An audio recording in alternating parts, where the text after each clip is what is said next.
الحمد للہ وکفا وسلام علی عبادہ الذین اصطفیٰ اما بعد۔ اللہ تعالیٰ نے اس دنیا کو کب آباد فرمایا اس کے بارے میں کوئی فیصلہ نہیں کیا جا سکتا۔ حضرت رسالت مآب صلی اللہ علیہ وسلم نے فرمایا کہ کان اللہ کی ذات تھی اور ہے، ولم یک شیئا، اور اللہ کے علاوہ کوئی چیز نہیں تھی۔ نہ یہ ٹائم کا وجود تھا اور نہ ہی کوئی جگہ تھی، اور یہ ایسی چیز ہے جس کا تصور بھی، جس کے متعلق سوچنا بھی ہم لوگوں کے بس کی بات نہیں ہے۔ پھر سب سے پہلے اللہ نے کس چیز کو پیدا کیا؟ بہت سے لوگوں کا خیال ہے کہ اللہ نے سب سے پہلے عقل انسانی کو پیدا کیا تاکہ عقل دنیا بھر میں ہر ذی روح چیز کو دی جائے۔ کچھ کا خیال ہے کہ اللہ نے سب سے پہلے حضور اقدس صلی اللہ علیہ وسلم کی روح مبارکہ کو پیدا کیا، اور کچھ کا خیال ہے کہ اللہ نے سب سے پہلے قلم کو پیدا کیا، اس سے کہا لکھ۔ اس نے کہا کہ میرے پروردگار کیا لکھوں؟ تو اللہ نے کہا کہ میری مخلوق کی تقدیریں لکھ۔ اور اللہ نے اپنی مخلوق کی تقدیر لکھوائی، انسان کی تقدیر لکھوائی کہ انسان کتنے عرصے تک جیے اور مرے گا، اس کا رزق کیا ہوگا، اور وہ جنتی ہوگا کہ جہنمی ہوگا۔ یہ سب چیزیں اللہ نے ہر آدمی کے بارے میں، مرد و عورت کے بارے میں لکھوائی۔ اور اسی طرح کچھ لوگوں کا خیال یہ ہے کہ اللہ تعالیٰ نے یہ جو انسانوں کو پیدا کیا یہ بعد میں، اور اس سے پہلے اللہ نے عالم ارواح کو پیدا فرمایا۔ تو بہت اختلاف ہے کہ سب سے پہلے اس کائنات میں کس چیز نے وجود پکڑا، اور اللہ تعالیٰ نے قلم کو کیا حکم دیا، یا حضور اقدس صلی اللہ علیہ وسلم کی روح مبارکہ پہ خدا کی کیا تجلیات اور رحمتیں برسیں، یا پھر عقل کو پیدا کیا۔ یہ سب نظریات ہیں جو مختلف کتابوں میں آپ کو ملیں گے، اور کوئی شخص بھی کسی چیز کے بارے میں بھی کوئی قطعی فیصلہ نہیں کر سکتا۔ بس اللہ ہی جانتا ہے کہ اس نے اپنی مخلوق کا آغاز کہاں سے کیا۔ پھر یہ بھی آیا ہے کہ اللہ تعالی نے عرش کو پیدا کیا، وَكَانَ عَرْشُهُ عَلَى الْمَاءِ، اور قرآن کہتا ہے کہ اللہ کا عرش پانی پہ تھا۔ اب اس کا مطلب ہوا پانی کو پیدا کیا۔ پانی کہاں سے آیا؟ تو بادلوں سے کیا برسا تھا؟ یہ اللہ نے پانی کو پیدا کیا تھا۔ بادل کہاں سے آئے تھے؟ پھر اس کا مطلب ہے کہ سورج کہیں پہ چمکا اور بخارات اٹھے۔ یہ ساری اتنی طویل مباحث ہیں کہ کوئی علم سے تعلق رکھتا ہو، پڑھتا ہو تو چلو ٹھیک ہے، وگرنہ عام لوگوں کے بس کی بات بھی نہیں ہے، اور اس بحث میں پڑھنا بھی فضول کی بات ہے۔ ہاں علم ہے، اس پہ اللہ تعالیٰ اجر دے، ثواب دے، تحقیق پہ ثواب دے، وہ ایک الگ بات ہے، مگر عملی زندگی پہ کوئی فرق نہیں پڑتا۔ اور پھر اللہ تعالیٰ نے اس آسمان و زمین کو پیدا کیا، اور ایک بند چیز تھی۔ کیا چیز تھی؟ جیسے فرض کر لیں آٹا تھا، ایک پیڑا تھا، جیسے فرض کر لیں کہ مٹی تھی، جیسے فرض کر لیں کہ نور کا ایک گولا، کوئی چیز تھی۔ اللہ تعالیٰ نے پہلے آسمانوں کو پیدا کیا، اور اللہ تعالیٰ نے فرمایا کہ ہم نے سب سے پہلے آسمانوں کو پیدا کیا، اور پھر اس میں ہم نے اس کے بعد زمین کی طرف متوجہ ہوئے، اور وہ جو گولا یا کوئی چیز تھی، فرمایا پھر ہم نے زمینوں کو پیدا کیا، ففتقناہما۔ آسمان اپنے انوار، برکات، بارشیں، کوئی چیز نیچے نہیں بھیجتا تھا، اور زمین بھی بالکل خشک تھی۔ پھر اللہ نے کہا کہ ففتقناہما، ہم نے دونوں کو کھول دیا۔ زمین کو کہا تم اپنی طاقت، قوت کے ساتھ سبزی، گھاس، جو چیزیں اگتی ہیں اگاؤ، اور پھر اللہ تعالیٰ نے فرمایا کہ اقواتہا فی اربعۃ ایام، چوتھے دن ہم نے اس زمین میں طاقت دی۔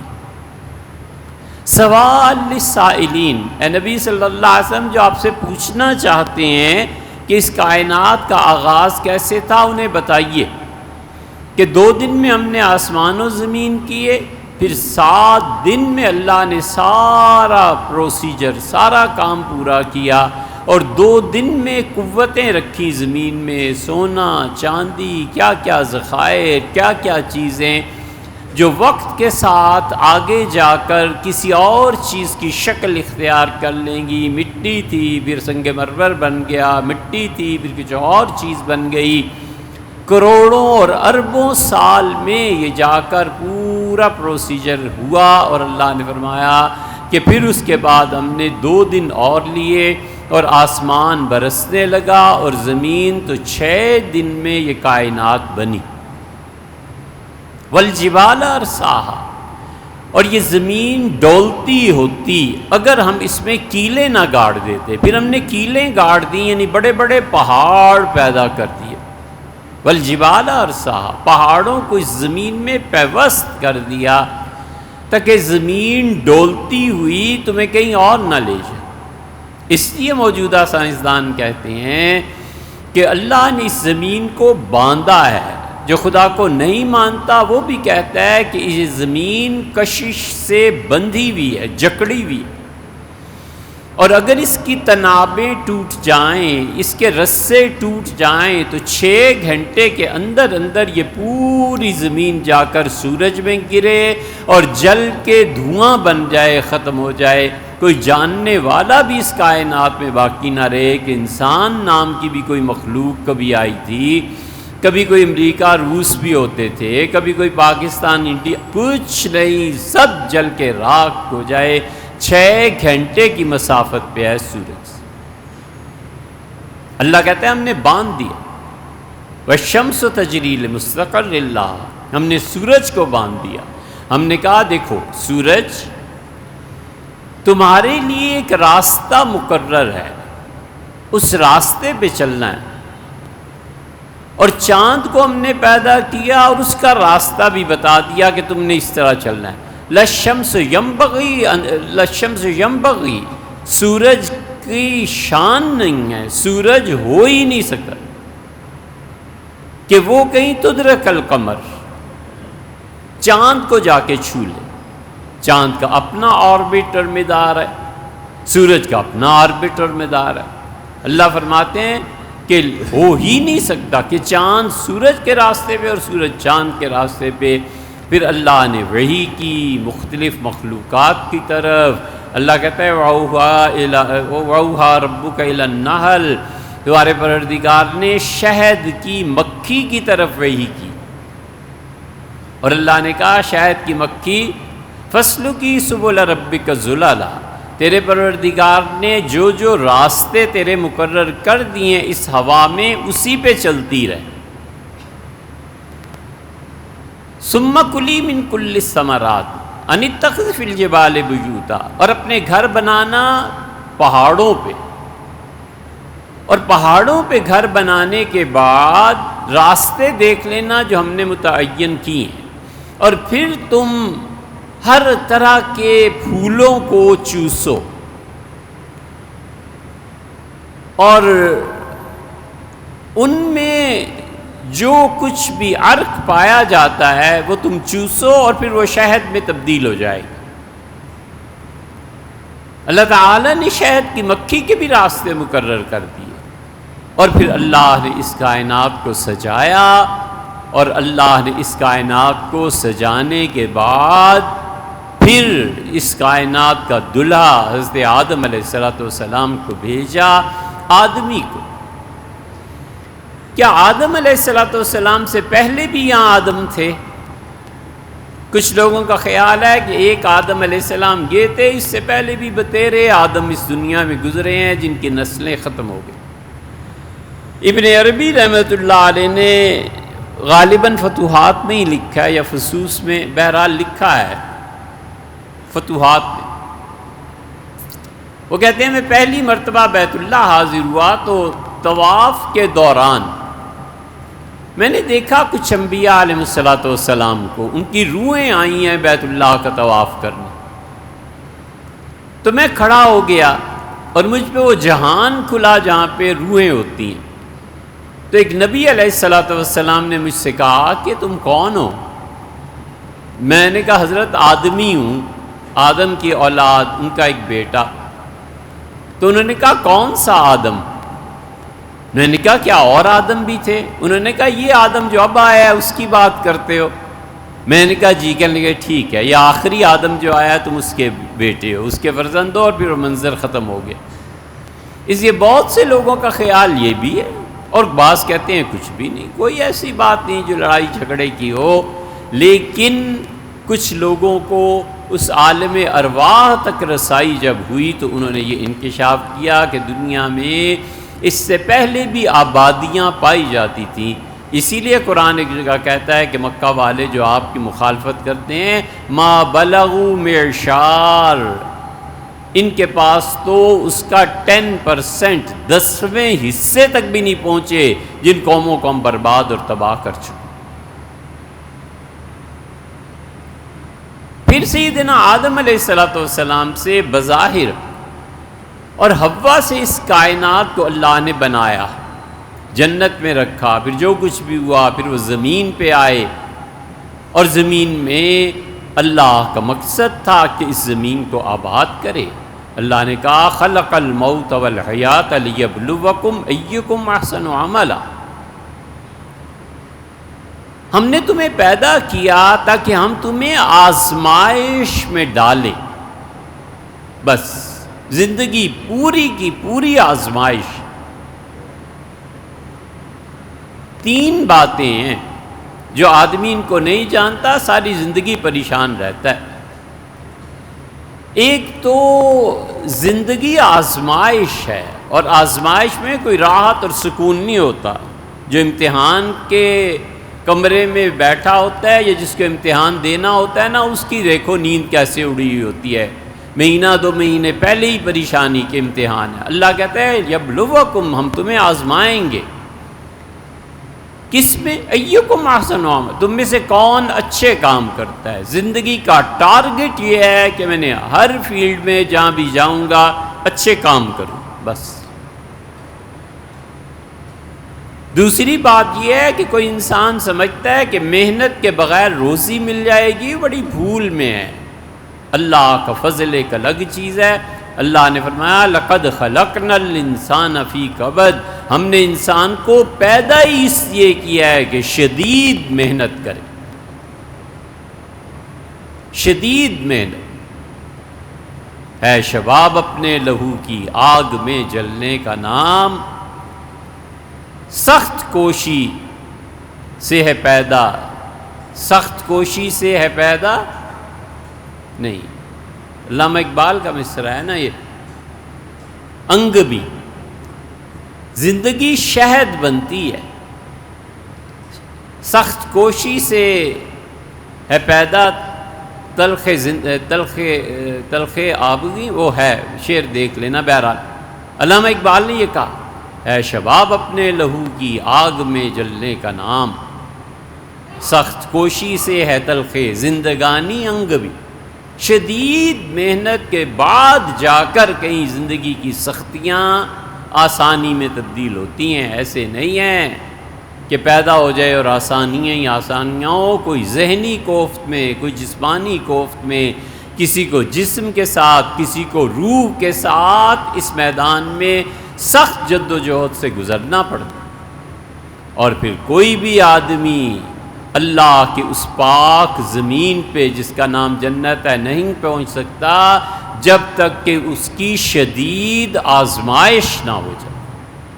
زندگی کا مقصد امتحان ہے، اور امتحان کے لیے شدید محنت ہے، اور شدید محنت کے ساتھ ساتھ اس انسان کو کسی نہ کسی سخت مرحلے سے گزرنا، آزمائش میں ڈال دے. خدا کے ساتھ وفاداری کا اظہار کرنا ہے، نہیں کمانے دینا، تمہیں نہیں نوکری دینی، کر لو جو کرنا ہے، بس مارا مارا پھرتا ہے. شادی نہیں کرنے دینی، ہو ہی نہیں سکتا تم شادی کرو، چلنے نہیں دیں گے. ماں باپ بچپن میں ہی چل بسے، ہزار طرح کی مصیبتیں. اللہ کہتا ہے شدید محنت. وَلَيَعْلَمَنَّ اللَّهُ الَّذِينَ صَدَقُوا، ہم یقیناً الگ کریں گے ان لوگوں کو جو سچائی کے ساتھ زندگی گزارتے ہیں. وَلَيَعْلَمَنَّ الْمُنَافِقِينَ، اور ہم منافقوں کو بھی الگ کریں گے جو ہمارا نام لیتے تھے، اور جب آزمائش اور تکلیف اور پریشانی کا وقت آیا تو ہمیں چھوڑ کے بھاگ گئے. اس لیے ہو نہیں سکتا دین کا دعوے دار اور آزمائش نہ پڑے. آزمائش ہونی ہی ہونی. اسی اللہ تعالیٰ نے سیدنا آدم علیہ السلام کو دنیا میں بھیجا، انسانوں کے ابا کو، کہ بابا یہ زمین آباد کرنی ہے، ہم نے زندگی اور موت پیدا کی ہے. اسی لیے پھر اللہ نے انبیاء علیہ السلام کا سلسلہ شروع فرمایا. انسان کی رہنمائی کے لیے عقل تھی، انسان کی رہنمائی کے لیے اس کی خواہش تھی، اور انسانوں کی رہنمائی کے لیے تیسرا سلسلہ خدا کے نیک بندے. عقل کام کرتی رہے، اس عقل کو کچھ پتہ نہیں چلتا. یہ عقل جب تک اللہ کے عشق کے تابع نہ ہو نری گمراہی ہے. اور جو عقل اللہ کی محبت سے جنم لیتی ہے وہ دلیل اور حجت. اور نفس عقل پہ غالب آ جاتا ہے. شراب پینے کی خواہش ہے، عقل کہتی ہے نہ پی، یہ پیسہ کہیں اور لگ جائے گا. عقل کہتی ہے یہ برباد ہو جائے، عقل کہتی ہے خراب، عقل کہتی ہے پولیس، عقل سب سکھاتی ہے، اس کے باوجود پی جاتا ہے. اس لیے کہ نفس اور خواہش نے عقل کو دبوچ لیا اور عقل کو تابع کر دیا. ہر آدمی کو سوچنا چاہیے کہ میری زندگی کی لگام خواہش کے ہاتھ میں ہے، میری زندگی کی لگام عقل کے ہاتھ میں ہے، یا میری زندگی کی لگام حضرت رسالت مآب صلی اللہ علیہ وسلم کے ہاتھ میں ہے. میں کس کا پیروکار ہوں، میں کس کا غلام. سیدھی سی بات. اگر کہتا ہے کہ حضور اقدس صلی اللہ علیہ وسلم کا غلام ہوں تو کوئی مسئلہ ہی نہیں ہے. حضور اقدس صلی اللہ علیہ وسلم نے غلاموں کا نظام کیوں قائم رکھا اور کیوں نہیں قائم رکھا. اگر عقل اس محبت کے تابع ہے جو حضور اقدس صلی اللہ علیہ وسلم کے تابع ہے تو کوئی مسئلہ نہیں ہے ام المومنین رضی اللہ عنہ کی عمر کا. اگر عقل تابع ہے حضور اقدس صلی اللہ علیہ وسلم کے اور میری زندگی کی لگام ان کے ہاتھ میں ہے تو کہتے ہیں میں جسم و روح سمیت گیا تھا اور عرش معلیٰ اور سدرۃ المنتہا کوئی مسئلہ ہی نہیں ہے. حضرت کہتے ہیں آپ سچ کہتے ہیں. اور اگر زندگی کی لگام عقل کے ہاتھ میں ہے تو وہ کہے گا کہ اتنا سا پتھر اچھالو تو اوپر نہیں جاتا، کیسے ممکن ہے حضور صلی اللہ، وہ تو ایک خواب تھا، چھٹی.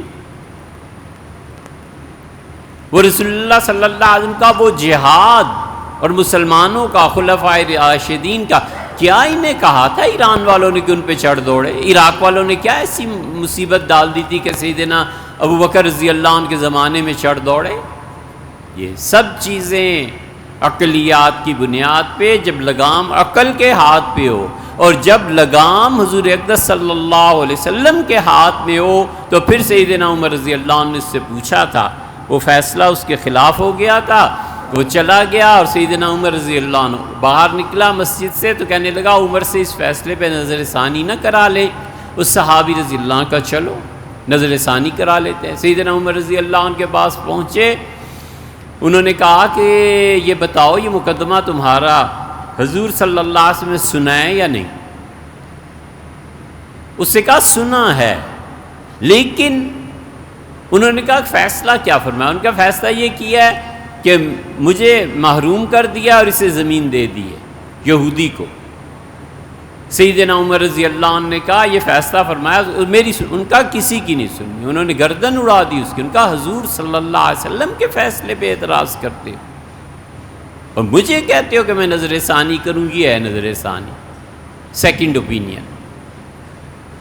اس واقعے کو یہ جتنے لوگ سمجھتے ہیں نا کہ ابن تیمیہ رحمۃ اللہ علیہ کو اور ابن قیم تو خیر بہت بڑے ہیں، یہ جتنے لوگ سمجھتے ہیں کہ ابن تیمیہ رحمۃ اللہ علیہ وغیرہ اور ان کے ماننے والے ہم جیسے لوگوں کو حضور صلی اللہ علیہ وسلم سے محبت نہیں ہے، انہیں چاہیے اس واقعے کو صارم المسلول میں پڑھیں۔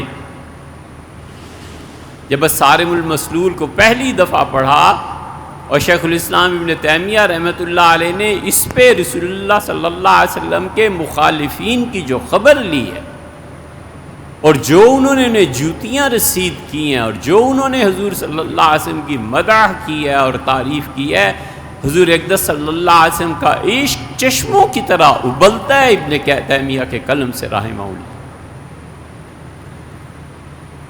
اس لیے اللہ نے کہا کہ سب سے پہلے وحی ہے اور وحی کے بعد عقل ہے۔ وحی کو نافذ کرنے کے لیے عقل کی ضرورت ہے، یہ تھوڑا ہی ہے کہ وحی میں جو آ گیا تم نے اندھا دھند اس کی نہ، اس کے لیے عقل کی ضرورت ہے، عقل کو وحی کے تابع رکھنا ہے۔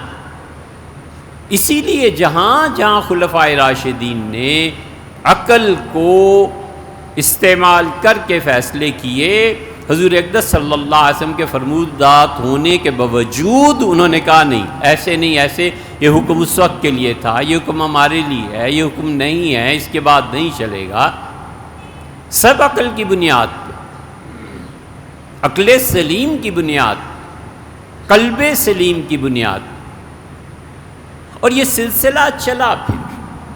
حضرت آدم علیہ السلام کو اللہ نے بڑے شاندار طریقے پہ دنیا میں بھیجا۔ یہ جتنے یورپین ریسرچرز ہیں اور جو لکھا ہے انسان ننگ دھڑنگ رہتا تھا اور غاروں میں ہوتا تھا اور جانوروں کو مار کے گوشت اور یہ سب چیزیں، وہ درمیان میں تاریخ کو لے رہے ہیں، وگرنہ آدم علیہ السلام جب آئے تھے تو اللہ نے پورے اعزاز کے ساتھ بھیجا، اللہ نے ان کے ساتھ فصلیں بھیجیں، اللہ نے ان کے ساتھ ہتھیار بھیجے، اللہ نے بتایا کہ کیسے استعمال کرنے ہیں۔ فرشتے خدا کے اس ہستی پر نازل ہوتے تھے اور انہیں سکھاتے تھے زندگی کیا ہے، موت کیا ہے، اور اس سے پہلے جو اللہ نے وزٹ کرائے سیدنا آدم علیہ السلام کو، ایک سے ایک بڑی چیز انہیں دکھائی۔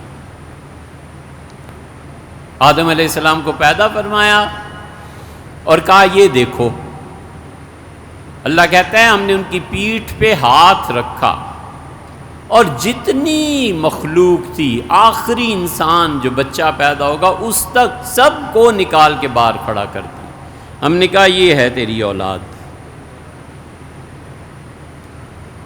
اور ہم نے اس کی ساری اولاد کو کہا کہ میں تمہارا الستو بربکم، میں کیا تمہارا پروردگار نہیں ہوں؟ رب کہا ہے، اللہ نہیں کہا۔ اس لیے جو معیشت ہے نا، اکانومی، یہ ریڑھ کی ہڈی ہے۔ اسی لیے ہر نبی ربنا ربنا ربنا کہتے ہوئے جو آپ کو ملتے ہیں، اللہ نے اپنی صفت ربوبیت کا اظہار کیا ہے کہ اگر ہم پیسہ نہ دیں، ہم معاشی نظام درست نہ کریں اور تم سود کے کاموں میں پڑو گے، اپنے آپ کو تباہ کر لو گے، رب میں ہوں پالنے والا۔ امام مالک رحمۃ اللہ علیہ کہتے تھے کہ انبیاء علیہ السلام میں ہر ایک نبی جب کہتا ہے ربنا ربنا تو مجھے بڑا عجیب لگتا ہے کہ دیکھو اللہ کی ربوبیت کو کسی نے نہیں چھوڑا. یہی فرمایا الست میں تمہارا پروردگار نہیں ہوں؟ قالوا بلا، لوگوں نے کہا کیوں نہیں. یہ وہ فطرت میں اللہ نے اپنے آپ کو ڈال دیا. اس لیے کافر سے کافر بھی رب کو مانتا ہے، دہریہ بھی مرتے ہوئے اللہ کو مانتا ہے. وہ جو فطرت میں ڈال دیا نا اللہ نے، یہ فطری چیزوں سے کوئی آدمی نہیں بچ سکتا. فطرت میں اللہ نے مٹی رکھ دی ہے، ایسے لوگ تواضع اور یہ چیزیں غالب رہتی ہیں. فطرت میں اللہ نے آگ رکھ دی ہے، جن کی فطرت آگ سے بنی ہے، اشتعال، قتل و غارت گری، جنس پرستی، اور جو مرد کو عورت کی اور عورت کو مرد کی کشش، یہ سب اس غصے کی صف سے آگ سے بنا دیے گئے. یہ اللہ نے انسانوں کی فطرت میں رکھی. ہوا سے انسان کی فطرت کو استوار کیا، اور جس میں ہوا کا غلبہ ڈال دیا خدا نے، اس کی باتیں سنو، اس کے دعوے سنو، اس کا کبر دیکھو. اللہ نے پانی ڈال دیا، اور جس میں اللہ نے پانی ڈال دیا ہے، اس کی نا امیدیوں کا، اس کے ڈپریشن کا اندازہ لگاؤ. یہ سب چیزیں خدا نے فطرت میں پیدا کر دی. پھر ایک وزٹ ہوا، اللہ نے کہا انہیں بھی دیکھ لیں. یہ آدم آپ کی اولاد ساری وہ ہے جس کو ہم نے نبوت دینی ہے. حضرت آدم علیہ السلام نے دیکھا ان کے سارے بچے پیغمبر علیہ السلام کی ارواح. ایک بہت ہی زبردست روح تھی، ایسے جیسے چراغ اور جیسے ستارہ اور جیسے روشنی شدید. تو انگلی رکھ کے انہوں نے کہا اللہ پروردگار یہ کون ہے؟ تو اللہ تعالیٰ نے فرمایا تمہارے بیٹے داؤد ہیں، یہودیوں کے جو پیغمبر حضرت داؤد علیہ السلام. انہوں نے کہا میرے رب اس کی عمر کتنی ہوگی؟ اللہ تعالیٰ نے فرمایا 60 سال، 60 ایئرس. انہوں نے کہا یا رب اس زمانے میں سب لوگ 100 سال کے ہوں گے، میرے بچے کی عمر کیوں تھوڑی ہوئی؟ یہ محبت ہے اپنی اولاد سے. اللہ تعالیٰ نے فرمایا ہم جو چاہیں سو کریں. سوچتے رہے، پھر کہا اللہ میری عمر، فرمایا 1000 سال. انہوں نے کہا اللہ میں اگر 40 سال اپنی زندگی کے دے دوں، میرا بیٹا 100 سال کا ہو جائے تو یہ ٹھیک ہے؟ اللہ تعالیٰ نے فرمایا ٹھیک ہے. اور اللہ نے فرشتوں کو کہا آؤ اور قلم اور لاؤ چیز لکھنے کی، اور لکھو. آدم نے 40 سال اپنے بیٹے داؤد کو دیے، اور پھر فرمایا اس سے دستخط کراؤ. آدم علیہ السلام نے دستخط کیے، اور 960 سال جب ہوئے تو اللہ کے فرشتے آ گئے، اور حضور صلی اللہ علیہ وسلم آدم نے کہا کہ ابھی تو 40 باقی ہیں. فرشتے واپس چلے گئے تو اللہ تعالیٰ نے فرمایا نسی آدم بھول گیا، اور یہ بری خصلت اس کی اولاد میں بھی چلی جائے گی، وہ بھی کہہ کے بھول جایا کریں گے. یہ میں نے اسی لیے دستخط کروائے تھے، یہ جاؤ اور اس کو دو. آدم علیہ السلام نے دیکھا تو چپ ہو گئے. اللہ نے کہا چھوڑو اس کو، میں 40 سال تمہیں اور دے دیتا. داؤد علیہ السلام، حضرت آدم علیہ السلام کو خدا نے ایک اور چیز دکھائی اور کہا یہ دیکھ آدم، یہ تیری اولاد میں جنتی ہیں اور یہ تیری اولاد میں جہنمی. ترمذی میں آتا ہے حضور اقدس صلی اللہ علیہ وسلم تشریف لائے، بڑے بڑے صحابہ رضی اللہ عنہم اس حدیث سے ڈرتے تھے، اور رسول اللہ صلی اللہ علیہ وسلم ممبر پر بیٹھے اور ایک کتاب دکھائی، اور آپ نے فرمایا اللہ نے اس کتاب میں لکھ دیا ہے، مجھے دکھایا ہے، فرشتے لے کے آئے ہیں، جتنے بھی جنتی ہیں دنیا کے، اور ان کا ٹوٹل بھی اللہ نے کر دیا ہے، ایک آدمی اس سے کم اور زیادہ نہیں ہوگا. اور بائیں ہاتھ سے ایک کتاب دکھائی اور میں جہنمی بھی لکھے گئے، ایک بھی اس سے کم یا زیادہ نہیں ہوگا. اللہ نے ان کتابوں کو لکھوایا اور اللہ نے کہا لا ابالی، مجھے کوئی پرواہ نہیں ہے، جو جنت میں جاتا ہے جائے، جو جہنم میں جاتا ہے بھرے اس کو. اللہ کی یہ جو بے نیازی ہے نا، صحابہ رضی اللہ عنہ ڈرتے تھے، کہتے تھے پتہ نہیں ہمارا نام کس کتاب میں آیا ہے، ادھر والی میں یا ادھر والی. یہ سب چیزیں حضور اقدس صلی اللہ علیہ وسلم نے بتائیں. اس لیے رسول اللہ صلی اللہ علیہ وسلم کے بڑے حقوق ہم پہ بنتے ہیں. بہت حق ان کا بنتا ہے۔ نبی کریم صلی اللہ علیہ وسلم کے ان حقوق میں سے ایک حق ہے، آپ نے فرمایا جمعے کے دن کثرت سے مجھ پہ درود پڑھا کرو۔ رسول اللہ صلی اللہ علیہ وسلم نے فرمایا جمعہ کے دن تم جو کچھ پڑھتے ہو فرشتے مجھ پر پیش کرتے ہیں۔ حضرت عبداللہ ابن مسعود رضی اللہ عنہ کہتے تھے درود شریف پڑھنے کو، اور لکھا ہے کہ جو 1000 مرتبہ درود شریف پڑھتا ہے اللہ تعالیٰ مرنے سے پہلے پہلے جنت میں اس کا گھر اسے دکھا دیتا ہے کہ تمہاری روح نکلے اور اس گھر میں چلے۔ عبداللہ ابن مسعود رضی اللہ عنہ کہتے تھے یہ پڑھا کرو اللہم صلی علی سیدنا محمد النبی الامی، اللہم صلی علی سیدنا محمد النبی الامی، فرماتے تھے 1000 مرتبہ پڑھا کرو جمعے کے۔ وہ ہم نے اس کی کاپی رکھ لی ہے، آپ لے جائیے گا ساتھ۔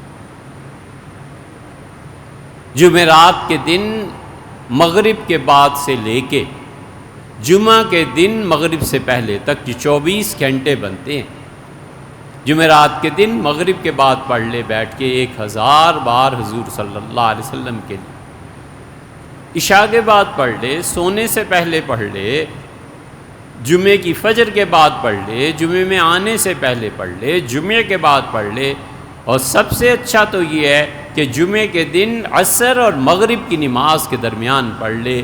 حضور صلی اللہ علیہ وسلم نے فرمایا وہ ایسی گھڑی ہے جس میں اللہ کے فرشتے تمہاری دعا پہ آمین کہتے ہیں اور تمہاری دعا قبول ہو۔ جمعہ کے دن عصر اور مغرب کے درمیان کوئی باقی رہ گیا مغرب پڑھ کے اسے پورا کر لے، مگر 1000 مرتبہ حضور اقدس صلی اللہ علیہ وسلم پہ یہ درود پڑھے اللہم صلی علی سیدنا محمد النبی الامی، بس مرنے سے پہلے پہلے اپنا گھر دکھا دیں گے کہ یہاں آؤ گے ہمارے پاس۔ یہ ہو جاتی ہے، جن بزرگوں نے اس کو پڑھا ہے وہ بتاتے تھے کہ یہ چیزیں ہو جاتی ہیں۔ یہ سب چیزیں حضور صلی اللہ علیہ وسلم کا احسان ہے، انہوں نے بتایا، وگرنہ کون جان سکتا تھا کہ آدم علیہ السلام کو یہ چیزیں دکھائیں۔ آئندہ بات کریں گے۔